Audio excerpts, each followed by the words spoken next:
हर खबर पर आपकी नजर बेताब समाचार। नमस्कार, आदाब, सत श्री अकाल, अस्सलाम वालेकुम। मैं हूं S.A. बेताब और आप देख रहे हैं बेताब समाचार एक्सप्रेस। कांग्रेस के द्वारा भारत जोड़ो यात्रा केरल से शुरू की गई है और राहुल गांधी जी जिस तरह से एक्शन मोड में है उसे देख करके भारतीय जनता पार्टी घबराई हुई है। और इसी मुद्दे पर हमने डॉक्टर A.P. जोशी जो डेलीगेट बने हैं उनसे बातचीत की। सबसे पहले तो डॉक्टर साहब, आपको डेलीगेट बनने पर बहुत बहुत मुबारकबाद।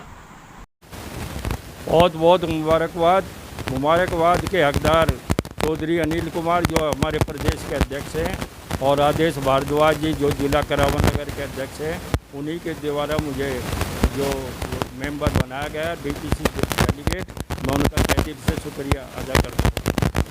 डॉक्टर जोशी साहब, जिस तरह से भारत जोड़ो यात्रा शुरू हुई उसके बाद ही राहुल जी की टी शर्ट के दामों की बात की गई, उसके बाद कई ऐसी चीज़ें सामने आई, तो क्या भारत जोड़ो यात्रा जो आपका अभियान है बीजेपी में इससे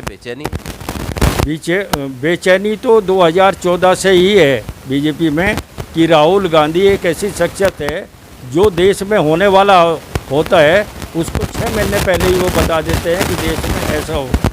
चाइना की बात नहीं करते, चाइना ने करीब 10,000 हेक्टेयर ज़मीन पर हमारे वो कब्जा इसने कर लिया, लेकिन इनको कोई परवाह नहीं है।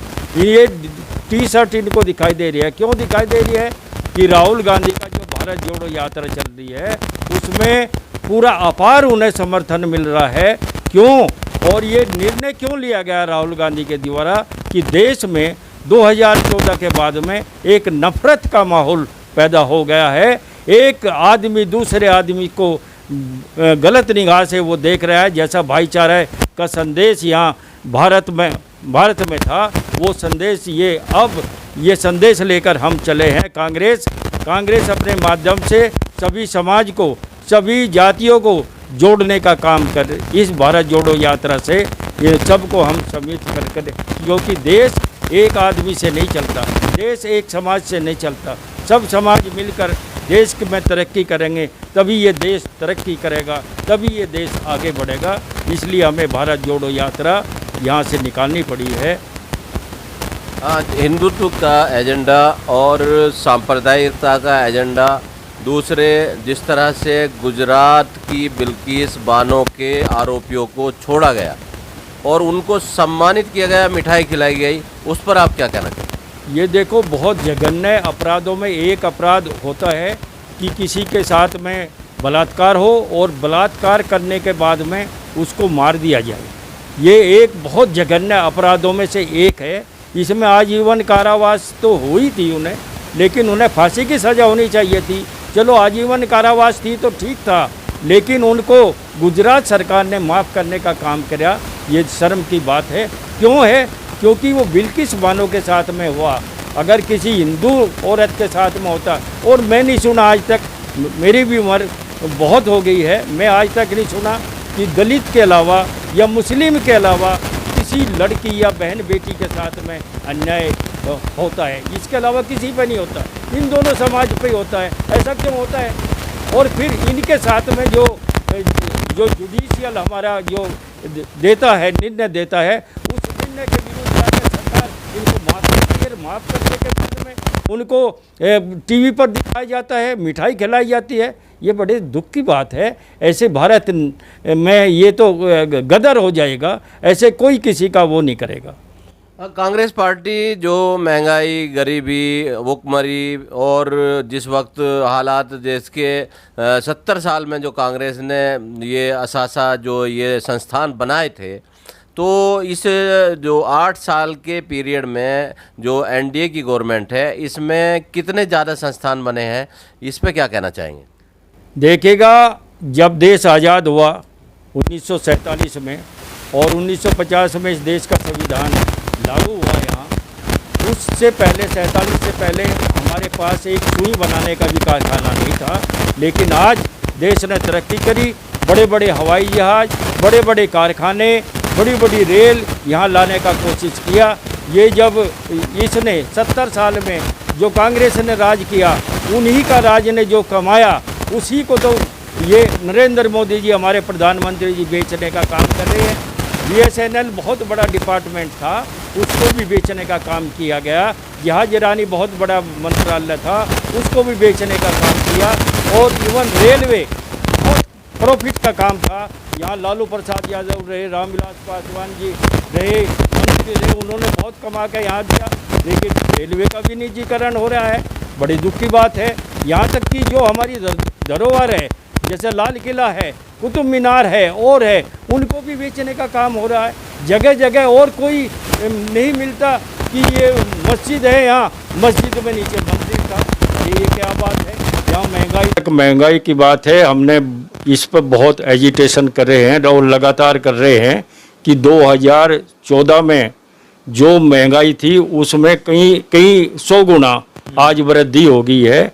और इसने वृद्धि के साथ साथ में खाने का तेल है, गैस है, सब्सिडी जो गैस दे रहे हैं, ये गैस का जो नाम ले रहे हैं बार बार, LPG का, हमारे टाइम में 340 रुपये थी, आज 1054 रुपये का गैस का सिलेंडर भर रहा है। PNG का धीरे धीरे इन्होंने रेट बढ़ा दिया है, CNG के रेट बढ़ा दिए गए हैं।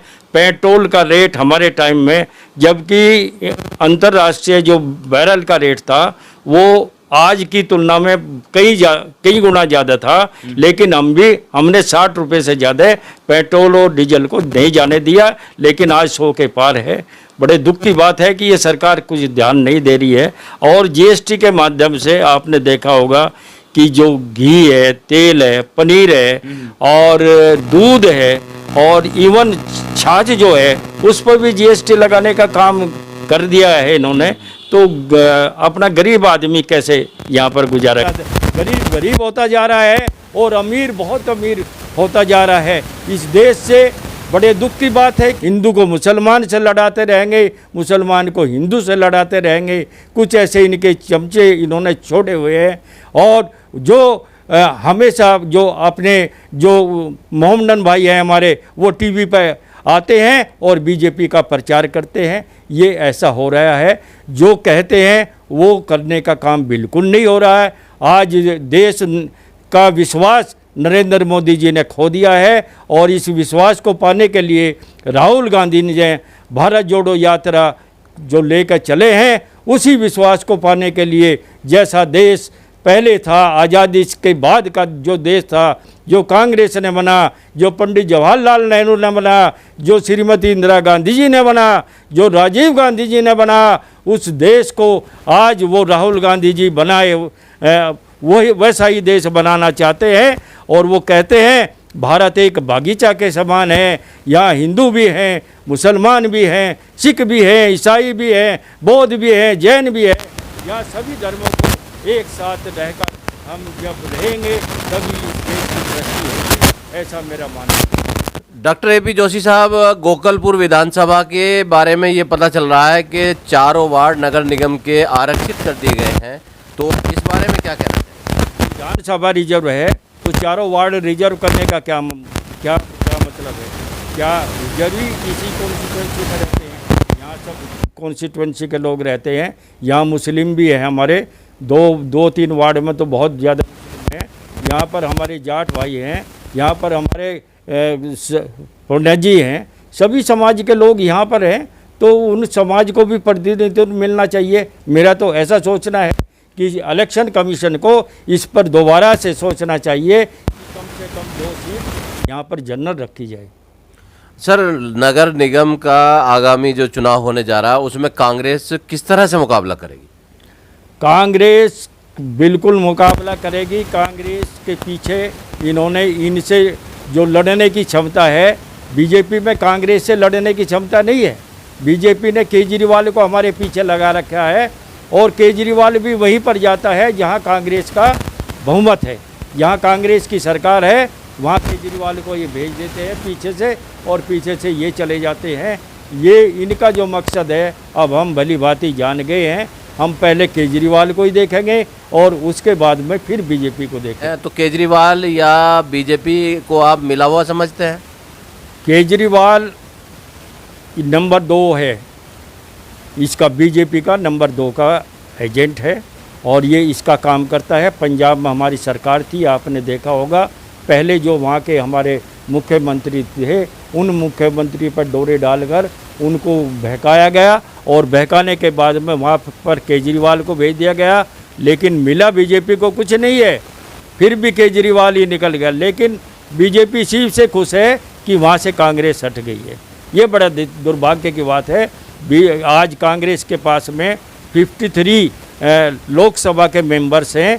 ऐसी कोई पार्टी नहीं है कि जिसके पास इतनी आज है, लेकिन हम उम्मीद करते हैं कि आगामी जो 2024 का इलेक्शन होगा उसमें हम 200 से ज़्यादा सीट लेने का काम करेंगे और देश का जो प्रतिनिधित्व है वो मुझे पूरी उम्मीद है कांग्रेस ही करेगा। कांग्रेस के हाथ में ये देश सेफ है, कांग्रेस के अलावा कोई इस देश को नहीं चला सकता।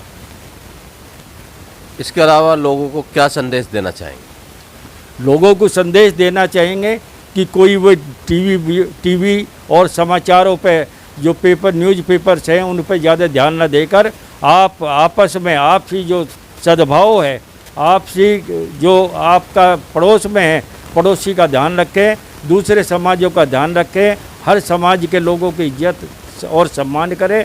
इसी से देश की तरक्की होगी, इसी से देश का भला।